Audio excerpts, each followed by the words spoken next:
But my point is we can choose to be around people who remind us to move forward, move forward, move forward, let go of the past, let go of the past, let go of the past. Or we can choose people who haunt us with the past, who remember the mistake we made in 1972 and bring it up every Thanksgiving Day dinner.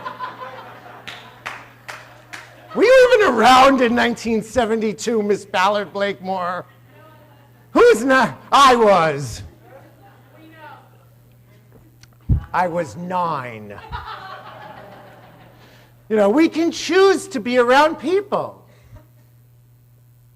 who lift us up, who tear us down. It's a choice. You know, 24 hours a day, 60 minutes in an hour, who will you choose to let into your spirit? Who will you choose to hold the key to your dreams to? Because when I share a dream with somebody, I'm actually giving them a little part of the lock. Because they can say, yes, I see it, or they can be that Moses and say, you got no skills, you're not good looking, and nobody likes you anyway. So why bother, you know? So we choose in unity to be around people who lift us up. Program, the whole key to the 12-step program is be around people. Go to meetings. Hear people who have freed themselves from addiction 90 times in 90 days. And then do it over and over and over again. And when you've done it 25 years, go back the next day for a new meeting. See, we can choose to be around people. We are not forced. Maybe at work we are, maybe in certain situations are, but a majority of our life, we choose the people who speak into us. Another thing that we have all the time, it's free, it's infinite, it costs nothing, is determination. Elizabeth Sand Turner, in her great Unity book, Let There Be Light, she says something. She says, no matter what hardship we face, if we meet it courageously and with faith, we learn the very lesson we need to learn the most. Jonah had a lesson. He ran the other way. Moses had a lesson. He moved forward. Each one of us in all of our challenges have a lesson that may be preparing us for greatness tomorrow. And the determination is free. It never runs out. There is never an excuse that I have no determination. It is a choice, or not. You know, some people, they may succeed because they're destined to. They may succeed because their stars are in the right alignment. But I actually believe most, if not everyone, who succeeds because of determination and persistence. Persistence, that mindset, that act of continuing to the point where it no longer seems even appropriate or viable. Persistence, the one that you look at and say, man, he's crazy. She's crazy for pursuing that goal. That's spiritual persistence. It's an attitude that refuses to give up, especially when one is faced with opposition or difficulty. That is persistence. That is determination. That is one of the keys that we have when we choose to possess it and demonstrate it. There's a poem, and it's from an unknown author.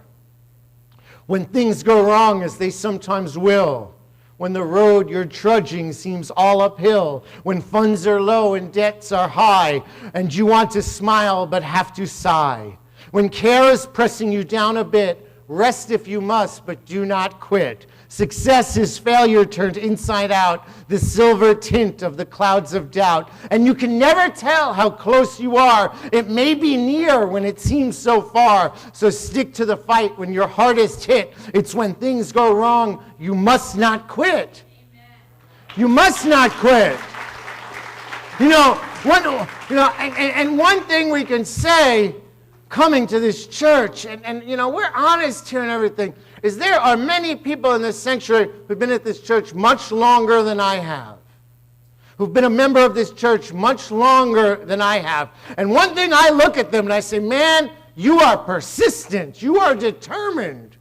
You have weathered storm after storm after storm. And in that weathering, you keep coming back.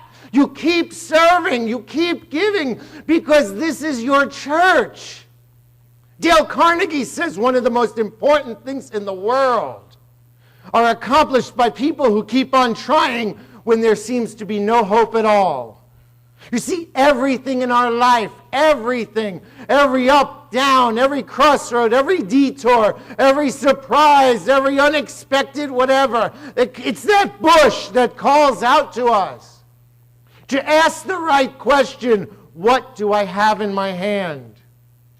What do I have in my hand? Someone in here today, someone in here away, is a day or a minute or a split metaphorical second away from their success and may turn away. When we remember that we never can forecast, it could be in the very next step, our breakthrough hits us.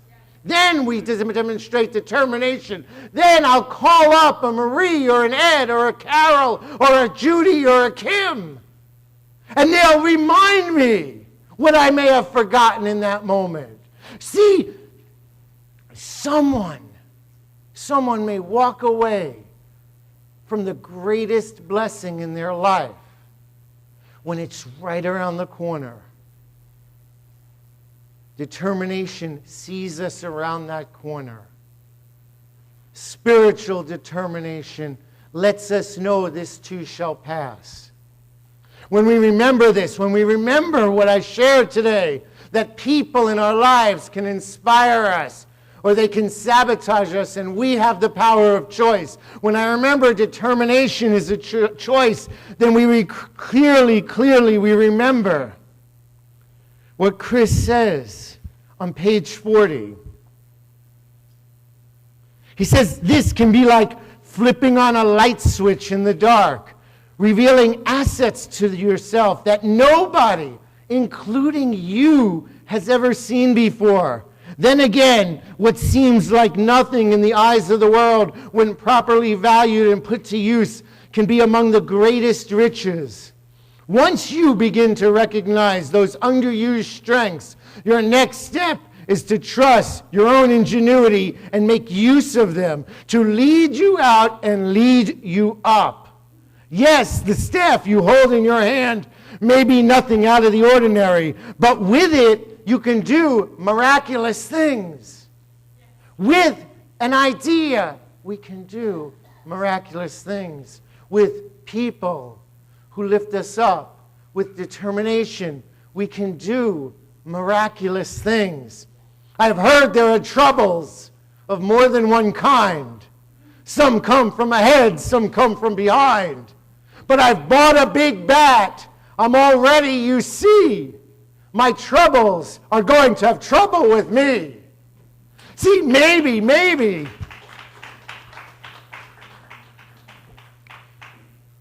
I bought a big bat.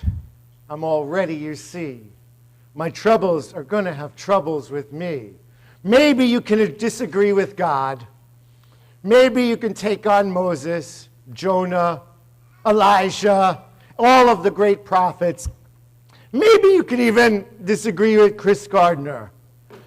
But my troubles are going to have trouble with me. We can't argue with Dr. Seuss. I've heard there are troubles of more than one kind, so some come from ahead, some come from behind. I've bought a big bat. I'm already, you see. This week, church, our troubles are going to have troubles with us. Look at what we have in our hand. God bless you. Amen. Amen. God bless you.